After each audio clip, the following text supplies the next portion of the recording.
વિદ્યાર્થી મિત્રો, ધોરણ 10 વિજ્ઞાન વિષયની અંદર આજે આપણે નવું પ્રકરણ શરૂ કરીશું. પ્રકરણ 8, સજીવો કેવી રીતે પ્રજનન કરે છે. તો આપણે સૌથી પહેલાં આપણે પ્રજનનની ક્રિયાવિધિની ચર્ચા કરીએ તે પહેલાં આપણે પ્રશ્ન એ પૂછવાનો છે કે સજીવો પ્રજનન શા માટે કરે છે. સજીવો પોષણ, શ્વસન, ઉત્સર્જન આવી બધી ક્રિયાઓથી આપણે વાકેફ છીએ, બરાબર. એ જીવન જીવવા માટે ખૂબ જ જરૂરી પ્રક્રિયાઓ છે. પણ શું પ્રજનન પણ એટલી જ જરૂરી ક્રિયા છે જીવન જીવવા માટે? બરાબર. એક વસ્તુનો જવાબ તમને મળશે કે પ્રજનનથી જીવંત રહેવા સાથે કોઈક નિસ્બત નથી. એટલે કે કોઈક વ્યક્તિ કોઈક સજીવ પ્રજનન નથી કરતો તો એ મૃત્યુ નથી પામતો. પણ પ્રજનન એક એવી પ્રક્રિયા છે કે જેને પરિણામે જે તે જાતિ પોતાનું અસ્તિત્વ ટકાવી રાખશે. આ જ એક ક્રિયા એવી છે કે જેનાથી જ સજીવ પોતાના જેવો બીજો સજીવ ઉત્પન્ન કરી શકે છે. આ જ એક પ્રક્રિયા એવી છે કે જેમાં કોઈ પણ સજીવ પોતાના જેવો બીજો સજીવ ઉત્પન્ન કરી શકે છે, પોતાની જાતિનું અસ્તિત્વ એ ટકાવી રાખી શકે છે. પછી એ વનસ્પતિ હોય, કોઈક પ્રાણી હોય કે પછી કોઈક મનુષ્ય હોય.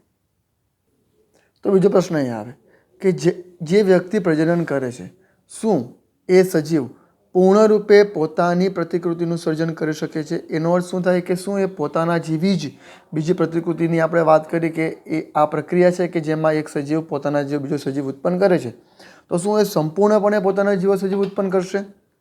ચાલો આપણે જોઈએ. પ્રશ્ન આપણો એ જ છે કે શું સજીવ પૂર્ણ રીતે પોતાના જેવી જ પ્રતિકૃતિનું સર્જન કરી શકે છે? જુઓ, આપણે વિવિધ પ્રકારના સજીવો જોયા છે. વિવિધ સજીવો છે, બરાબર. કોઈ પણ તમે ઉદાહરણ લઈ લો કે વનસ્પતિ લો કે કોઈ પ્રાણી લો. પ્રાણીમાં તમે કોઈક પ્રાણીની વાત કરી જેમ કે હાથી. કોઈ પણ પ્રાણી તમે લઈ શકો. તો વનસ્પતિ છે જેમ કે આંબો.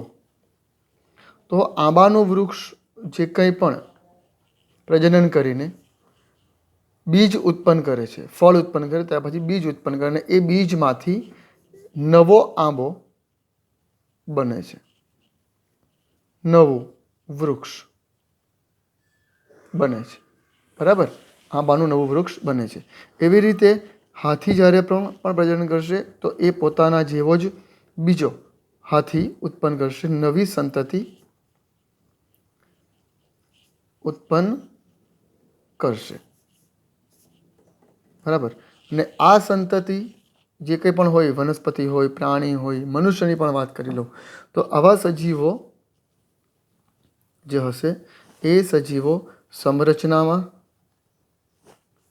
આકારમાં, બરાબર, કંઈક અંશે સમાન હશે. કારણ કે એક જ પ્રકારના પૂર્વજોમાંથી એઓ જન્મ્યા છે. આકાર સમાન હશે, બરાબર. હાથીના જેવા બચ્ચાને જન્મ આપે. આંબો તો આંબાના બીજમાંથી નવો આંબો જ બનશે. એમાંથી વડ કે પીપળાનું વૃક્ષ બનતું નથી. ને આવું સમાન ક્યારે હશે? તો આવું ત્યારે જ સમાન હશે કે જેનાથી આપણે એમ કહી શકીએ કે સજીવની બ્લુપ્રિન્ટ સમાન હોવી જોઈએ. ઓકે, માળખું સમાન હોય તો આવનારું જે સંતાન હશે એ સમાન હશે. બ્લુપ્રિન્ટ સમાન હોવી જોઈએ. તો આપણે પ્રજનનને એ રીતે જ આપણે વર્ણવીશું.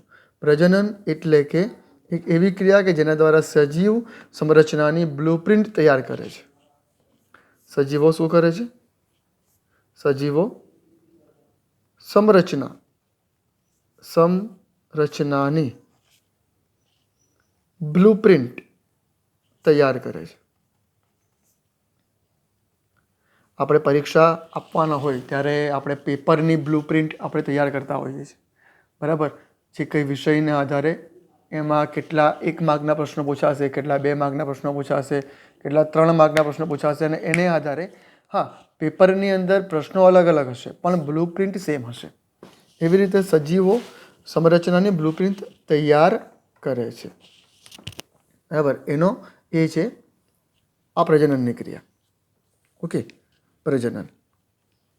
તો બ્લુપ્રિન્ટ એટલે શું અને એ કઈ રીતે તૈયાર કરવી, આપણે એ પણ માહિતી મેળવી. આપણે 9મા ધોરણની અંદર એક સંરચના વિશે અભ્યાસ કર્યો, ડીએનએ. એનું પૂરું નામ છે ડીઓક્સી રિબો ન્યુક્લિક એસિડ. તો આ શું છે? તો આ એક ન્યુક્લિક એસિડ છે. અને આના વિશે આપણે જોયું કે આ ડીએનએ આનુવંશિક લક્ષણો માટે સંકેત કરે છે અથવા સંદેશ મોકલે છે, સંદેશ આપે છે. પહેલો પ્રશ્ન એ થાય કે ડીએનએ ક્યાં હોય? તો ડીએનએ કોઈ કોષ હશે.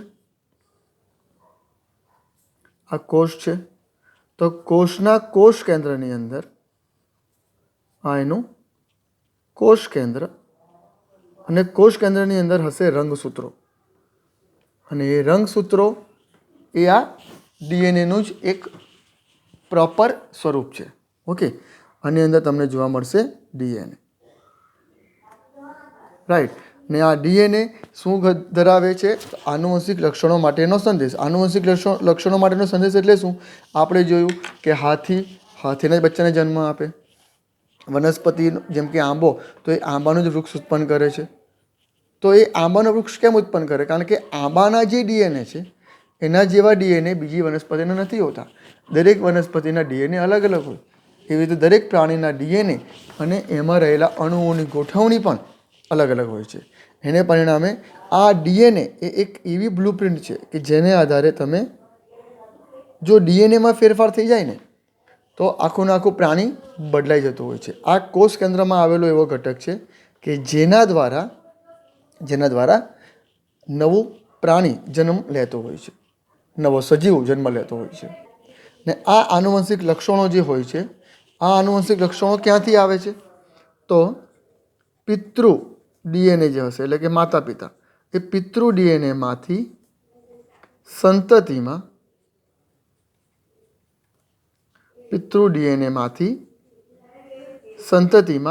એ લક્ષણો ઉતરી આવે. જેમ કે માતા પિતાની આપણે વાત કરીએ તો માતા પિતાના જેવા પ્રકારના લક્ષણો હશે એવા લક્ષણો એના સંતાનમાં પણ તમને જોવા મળશે. હવે આ લક્ષણો કઈ રીતે સંતતિમાં ઉતરી આવે છે સમજો. એક આખી પ્રક્રિયા છે જેમાં ડીએનએમાં જે કંઈ પણ સંકેતો રહેલા છે, જે કંઈ પણ સંદેશા રહેલા છે, એ સંદેશા દ્વારા હું તમને સમજાવીશ થોડું. ડીએનએથી થોડી તમને માહિતી આપીશ. ડીએનએમાં જે સંદેશા રહેલા છે એ સંદેશાને આધારે સજીવના શરીરમાં પ્રોટીનનું નિર્માણ થાય છે. પ્રોટીનનું નિર્માણ થશે, અને એ પ્રોટીનને આધારે અલગ અલગ શારીરિક સંરચનામાં ફેરફાર થાય.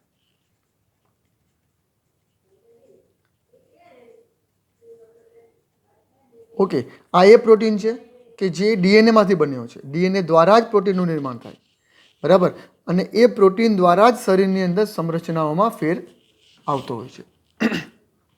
એટલે જો જે તે વ્યક્તિ અથવા જે તે પ્રાણીના શારીરિક રચનામાં ફેરફાર છે તો એના માટે જવાબદાર છે પ્રોટીન, બરાબર છે. અને પ્રોટીનના નિર્માણ માટે જવાબદાર છે ડીએનએ. એટલે ડીએનએ જે પ્રકારનો હશે એ પ્રકારનો પ્રોટીનનું નિર્માણ થશે, અને એ જ પ્રકારે શારીરિક સંરચનાઓમાં ફેરફાર તમને જોવા મળશે. હાથીની સંરચના આખી અલગ છે. સૂંઢ ધરાવે છે, એના જાડા પગ છે, એના 2 મોટા કાન છે, એનું કદ ઘણું મોટું છે, બરાબર. હવે આપણે જીરાફની વાત કરીએ તો જીરાફ એનાથી આખું અલગ પ્રાણી છે, કારણ કે એમાં અલગ પ્રકારના પ્રોટીનનું સર્જન થતું હોય છે. સ્ટ્રક્ચરલ પ્રોટીન, જે આકાર માટેનું જે પ્રોટીન હોય છે એ અલગ હોય છે, કદ માટેનું પ્રોટીન અલગ હોય છે. ડીએનએ દ્વારા અલગ અલગ પ્રકારના પ્રોટીનના અણુઓનું સર્જન થતું હોય છે. એ ડીએનએમાં જે પ્રકારના અણુઓની ગોઠવણી હોય, આનો અભ્યાસ તમે ડિટેલમાં જો કરવા માંગતા હો તો તમને 11મા ધોરણની અંદર આ વસ્તુ ભણવાની આવશે. હવે હું તમને કેટલાક મહત્ત્વના મુદ્દાઓ વિશે વાત કરીશ કે પ્રજનન અને ડીએનએ સાથે શું કનેક્શન છે, એને થોડું આપણે આગળ વધારીએ. તો પ્રજનનની જે ઘટના છે, આપણે અહીંયા લખીએ, પ્રજનન જે ઘટના છે એમાં ડીએનએની પ્રતિકૃતિ બનાવવાની હોય છે, તો ડીએનએની પ્રતિકૃતિ એટલે શું? તો કે ડીએનએમાંથી ડીએનએ બનાવવું, ડીએનએમાંથી ડીએનએ બનવું. ઓકે, તો આ ડીએનએમાંથી ડીએનએ બનવું એ ડીએનએની પ્રતિકૃતિ કહેવાય. એના જેવો બીજો અણુ બનાવવું, અને આ ક્ષમતા ડીએનએમાં રહેલી છે. થોડું હું તમને એક્સપાન્ડ કરીને બતાવું તો ડીએનએ જે છે એનું સ્ટ્રક્ચર જો તમે જુઓ તો એનું સ્ટ્રક્ચર કંઈક અંશે આ પ્રકારે હેલિકલ સ્ટ્રક્ચર હોય છે, કુંતલાકાર.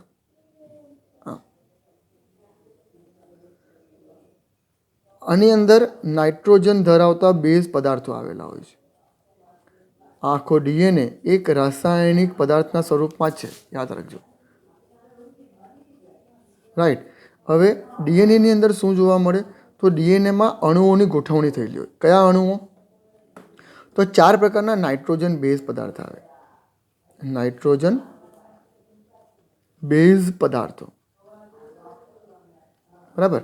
એકનું નામ છે એડેનાઇન, બરાબર છે. ત્યાર પછી છે થાઇમિન, ગ્વાનિન અને સાઇટોસિન. આમ 4 પ્રકારના નાઇટ્રોજન બેઝ પદાર્થો આવેલા હોય. એડેનાઇન, થાઇમિન, ગ્વાનિન અને સાઇટોસિન. અને જો હું ખોલી નાખું, ટ્વિસ્ટ કરેલું છે, અને જો હું ખોલી નાખું તો આનો આકાર કંઈક અંશે નિસરણી જેવો થઈ જાય, આ રીતે, બરાબર છે. ને આ જે નિસરણી જે છે એ નિસરણી કશું નથી, પણ આ એડેનાઇન અને થાઇમિન, ગ્વાનિન અને સાઇટોસિન મેં આ રીતે એટલા માટે લખેલું છે કે અહીંયા જે નિસરણી છે તો અહીંયા એ અણુ આવેલો હોય એ, ધારો કે, તો એની સામે હંમેશા ટી જોવા મળશે, થાઇમિન, ને એના વચ્ચે જોડાણ થયેલું હોય છે 2 હાઇડ્રોજન બંધ વડે. એવી રીતે જી પણ સાઇટોસિન સાથે જોડાયેલો હોય છે 3 હાઇડ્રોજન બંધ વડે. એવી રીતે આ આખું ક્રમ જોવા મળે. અહીંયા પાછળથી આપણે સી લખીએ તો અહીંયા જી, અહીંયા એ લખીએ તો અહીંયા ટી લખો તો અહીંયા એ. આમ આખો ક્રમ તમને જોવા મળશે, બરાબર. અને આ જે એ, જી, સી, એ, ટી, આ જે ક્રમ બોલું છું આ એ સંકેતો છે. આ ચોક્કસ ક્રમના આધારે, આ ચોક્કસ ક્રમમાં ગોઠવાયેલા હોય છે, ને એને આધારે જ ડીએનએ સંદેશ આપે છે. ને ચોક્કસ જોડી બનાવીને આ સંકેતો, આમ તો અહીંયા સી, અહીંયા જી, 3-3ની જોડી બનાવતા હોય. આ 3 એક જોડી બનાવે, આ 3 બીજી જોડી બનાવે, અને આ 3-3ની જોડી દ્વારા પ્રોટીનનું એક એમિનો એસિડનું સર્જન થતું હોય છે. શું બને? આ 3 જોડી જે હોય ને, બરાબર, આ 3 જોડી દ્વારા એક એમિનો એસિડ બનતો હોય છે,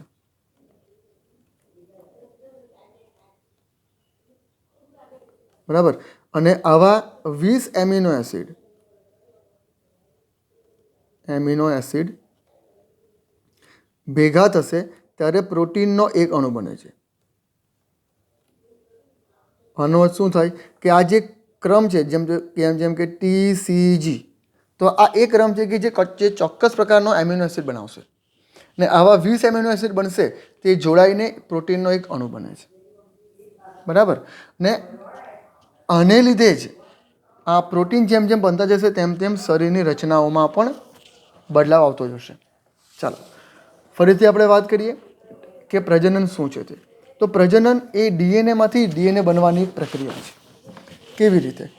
તો ડીએનએમાંથી ડીએનએ બનતું હોય ને ત્યારે હંમેશા એ પ્રજનન ડીએનએની 2 પ્રતિકૃતિ બનાવતા હોય છે. એક ડીએનએમાંથી બીજો ડીએનએ બને એટલે ડીએનએની 2 પ્રતિકૃતિ થઈ. જુઓ, જેમ કે આ એક કોષ છે. સૌથી પહેલાં કોષની અંદર રહેલું કોષ કેન્દ્ર, ને કોષ કેન્દ્રમાં રહેલો ડીએનએ જે હશે, આ ડીએનએની સંખ્યા ડબલ થશે, એટલે કે 2 ગણી થશે. એટલે એક ડીએનએમાંથી 2 ડીએનએ બન્યા એમ કહેવાય. એક ડીએનએ તો હતો જ, એમાંથી 2 ડીએનએ થયા એટલે એની ડીએનએની પ્રતિકૃતિ તૈયાર થઈ એમ કહેવાય. એટલે જેમ જેમ સૌથી પહેલાં એક કોષમાં રહેલો કોષ કેન્દ્ર વિભાજન પામશે અને અંતમાં એક કોષમાંથી 2 કોષ બનશે. કારણ કે પહેલાં 2 ડીએનએ બન્યા, એની અંદર રહેલી બધી અંગિકાઓ ડબલ થશે, બરાબર, કોષ રસ વહેંચાશે અને અંતમાં એક કોષમાંથી 2 કોષ બને. આ પણ એક પ્રકારનું, આ ઘટનાને તો આમ આપણે કોષ વિભાજન કહેવાય, કોષ વિભાજન કહેવાય, પણ આ પણ એક પ્રકારનું પ્રજનન જ છે, બરાબર. અને અલિંગી પ્રજનન કહેવાય. આપણે પ્રજનનના પણ અલગ અલગ પ્રકારો આવે, આપણે પાછળથી શીખીશું, બરાબર. ડીએનએમાંથી ડીએનએ બનશે, 2 ડીએનએ થશે, એક ડીએનએમાંથી બીજો એક ડીએનએ બને એટલે 2 ડીએનએ થયા અને આ બંને ડીએનએ ચોક્કસ પ્રકારના ઘટકોના નિર્માણ સાથેની પ્રક્રિયામાં એઓ સંકળાયેલા છે અને ડીએનએની પ્રતિકૃતિઓ પછી અલગ થશે અને પરિણામ સ્વરૂપે એક કોષમાંથી આપણે કહીએ એક કોષમાંથી 2 બાળકોષ બને છે, રાઈટ. હવે શું આ બંને બાળકોષ આ જે પિતૃકોષ છે એના જેવા જ હશે? તો એના માટે 2 ઓપ્શન આવે, 2 પ્રશ્ન આવે. જુઓ, મેં કહ્યું કોષ વિભાજન, તો કોષ વિભાજન એક પ્રકારનું પ્રજનન છે. તો કોષ વિભાજનના પાછા 2 પ્રકાર છે. એક છે સમભાજન, બરાબર, અને બીજું છે અર્ધીકરણ. સમભાજન એટલે જે પ્રમાણે આ પિતૃકોષ હશે એવા જ બંને બાળકોષ હશે, સ્વરૂપે, કદે, સંરચનામાં, એમાં ડીએનએની ગોઠવણી, ડીએનએના અણુઓનું ક્રમ બધું જ સમાન હશે. કારણ કે આમાં ડીએનએનું નિર્માણ ડીએનએ દ્વારા જ થયેલું છે. ઉપરાંત બધું જ સમાન હશે, બરાબર. એક ઉદાહરણ તમને આપું. જેમ કે માનવની અંદર, માનવ કોષમાં, માનવ છે એના કોષ, એનો એક કોષ આખો ડીએનએ ભેગો થઈને 46 રંગસૂત્રો બનાવે છે. રંગસૂત્રો, 46 રંગસૂત્રો બનાવતો હોય છે, બરાબર. જેમ કે આ એક કોષ છે, ધારો કે આમાં 46 રંગસૂત્રો છે. આ 46 રંગસૂત્રોને તમે ભેગા કરો તો આખો એક મોટો ડીએનએ થાય. 46 રંગસૂત્રો છે. આ 46, મેં તમને કહ્યું ડીએનએમાંથી ડીએનએ બન્યો એટલે જે 2 બાળકોષ બનશે આ બંનેમાં 46 રંગસૂત્રો હશે. કારણ કે ડીએનએ ડબલ થઈ ગયું. પહેલાં વિભાજન થવા પહેલાં ડીએનએ ડબલ થાય. આ પણ તમારે 11મા ધોરણમાં ભણવાનું આવશે ડિટેલમાં. પણ આ યાદ રાખજો, જો સમાન પ્રકારના રંગસૂત્રો હશે પિતૃકોષમાં અને સમાન પ્રકારના રંગસૂત્રો હશે બાળકોષમાં તો તે વિભાજનને આપણે સમભાજન કહીશું. ઓકે, એટલે પિતૃકોષ જેટલા જ રંગસૂત્રો બાળકોષમાં,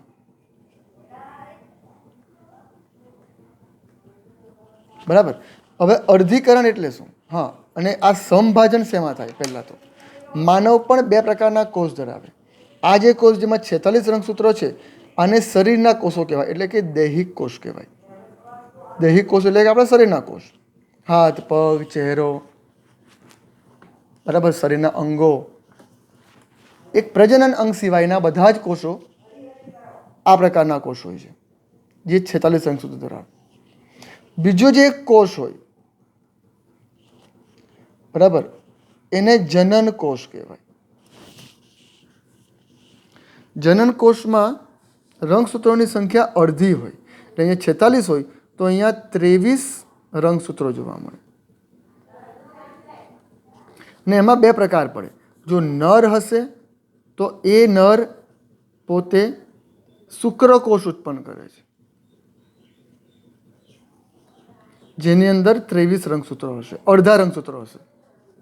ને માદા હશે તો એના શરીરમાં અંડકોષ ઉત્પન્ન થશે ને એ અંડકોષ પણ 23 રંગસૂત્રો ધરાવે છે. તો આ જે અડધા રંગસૂત્રો બનવાની પ્રક્રિયા છે એ અર્ધીકરણમાં થાય છે. અર્ધીકરણ એ નર અને માદા બંનેના શરીરમાં થતી પ્રક્રિયા છે, જેમાં પિતૃકોષ, આમાં પણ અર્ધીકરણનો જે કોષ હોય એને માદા જનન કોષ કહેવાય, સૌથી પહેલો કોષ, બરાબર. નર અથવા માદા જનન કોષ, જે કોષ હશે, મુખ્ય કોષ,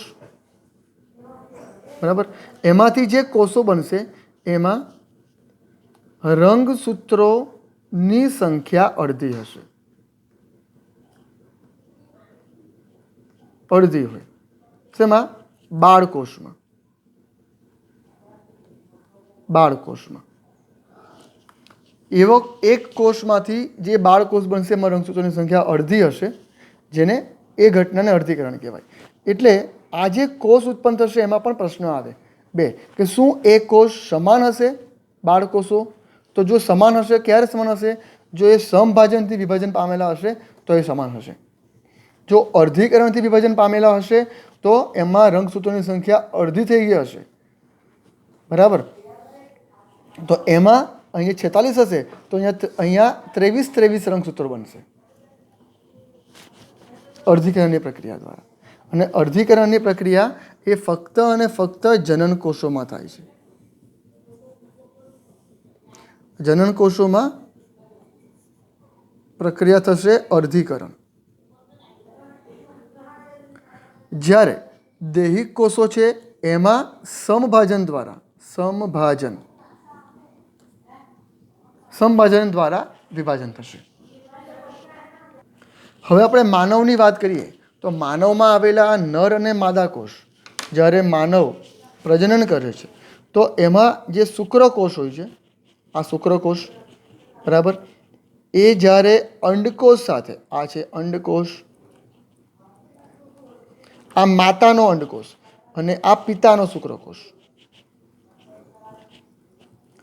જ્યારે આ બંને ભેગા થશે,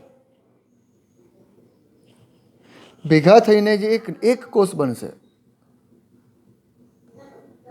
આ કોષને કહેવાય ફલિતાંડ. ને આ ફલિતાંડના એક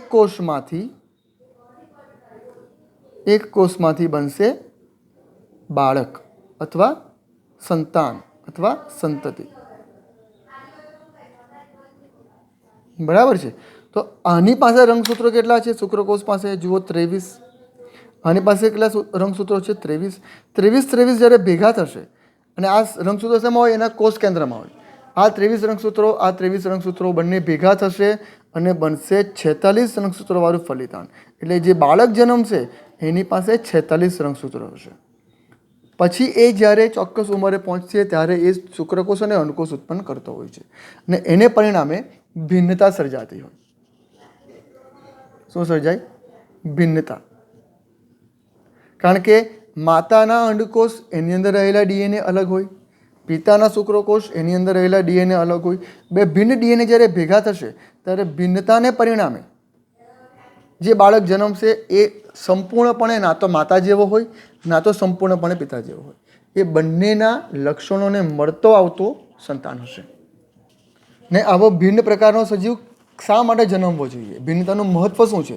તો ભિન્નતાનું મહત્ત્વ એટલું જ છે કે જ્યારે પણ કોઈક બે કોષો ભેગા થઈને જ્યારે ભિન્ન પ્રકારનો સજીવનો જન્મ કરાવશે તો એના જે ડીએનએ જે હશે એ અલગ પ્રકારના હશે, જે યોગ્ય નિવસન તંત્રમાં પોતાનું સ્થાન પામશે અને પોતાના જેવી સંતતિઓ આગળ ઉત્પન્ન કરતો રહેશે, જે વસવાટને પણ અનુકૂળ થઈને જીવશે, બરાબર. ભલે વસવાટમાં અનેક પરિવર્તન આવી શકે પણ સજીવો એ વસવાટને અનુસાર પોતાનામાં નિયંત્રણ, પોતાનામાં અનુકૂલન સાધીને, બરાબર, એ ત્યાં જીવી શકશે. પૃથ્વીનું તાપમાન ઓછું હોય કે વધારે હોય, બરાબર, પાણીના સ્તરમાં કંઈ પરિવર્તન થાય કે ઉલ્કાપાત થાય કે કોઈ પણ હોય, આવી કોઈ પણ પરિસ્થિતિ હશે તો એ વ્યક્તિ એ વસવાટને અનુકૂળ થઈને ત્યાં રહેશે, બરાબર. ભિન્ન પ્રકારના સજીવો આપણને જોવા મળે છે. બરફવાળા વિસ્તારમાં રહેતા પ્રાણીઓ અલગ છે કારણ કે એમનો વસવાટ અલગ છે, બરાબર છે. અને એ વસવાટને આધારે એઓ પોતાનામાં પરિવર્તન લાવતા હોય છે. એને પરિણામે એ પોતાની વસ્તીને ટકાવી રાખતા હોય છે. જો એવું ન કરે તો એની સંપૂર્ણ વસ્તીનો વિનાશ થઈ શકે છે.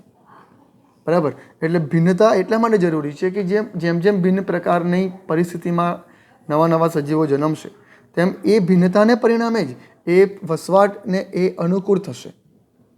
બરાબર. અને એને અનુકૂળ થવું જ પડશે તો જ એ ત્યાં જીવી શકશે. આપણે ઘણી બધી ભિન્ન જગ્યાઓ જોઈએ છીએ, જેમ કે વર્ષાવન હોય, વરસાદી જંગલો હોય, કે ધ્રુવ પ્રદેશ હોય, બરફવાળા વિસ્તારો હોય, કે રણ પ્રદેશ હોય. બરાબર. હાલમાં આપણે જોઈએ તો ગ્લોબલ વોર્મિંગ જેવી સમસ્યા છે, જેમાં તાપમાન વધી રહ્યું છે, પાણીનું તાપમાન વધી રહ્યું છે. બરાબર. ઘણા બધા જીવાણુઓ મરી પણ જાય છે આ પરિસ્થિતિની અંદર. બરાબર. પણ જે સજીવ આ તાપમાનનો પ્રતિરોધ કરશે, એની પાસે આ ક્ષમતા છે એનો વિરોધ કરવાની, કે આવા ગમે એવા તાપમાન કે ગમે એવી પરિસ્થિતિ હશે તો પણ એ પરિસ્થિતિમાં ટકી શકે છે, તો જ એ આગળ જીવન જીવી શકે છે. એટલે ભિન્ન પ્રકારના સજીવો અલગ અલગ વિસ્તારમાં એમની ભિન્નતાને કારણે જન્મતા હોય છે. તો આ કેટલીક પ્રાથમિક માહિતી હતી સજીવોના પ્રજનનને લગતી. બરાબર. મુખ્ય મુદ્દાઓ છે આ મુદ્દાઓને તમારે ધ્યાન આપવું અને આને સમજી લેવું. આના પછીનો જે મુદ્દો છે એ મુદ્દો છે લિંગી પ્રજનનનો. તો એ લિંગી પ્રજનનના જે આમ તો પ્રજનનના બે પ્રકાર છે, અલિંગી પ્રજનન અને લિંગી પ્રજનન. પણ આપણે અહીંયા આના પછી જે કંઈ પણ મુદ્દો હશે એનો અભ્યાસ આપણે પાછળથી કરીશું. Thank you.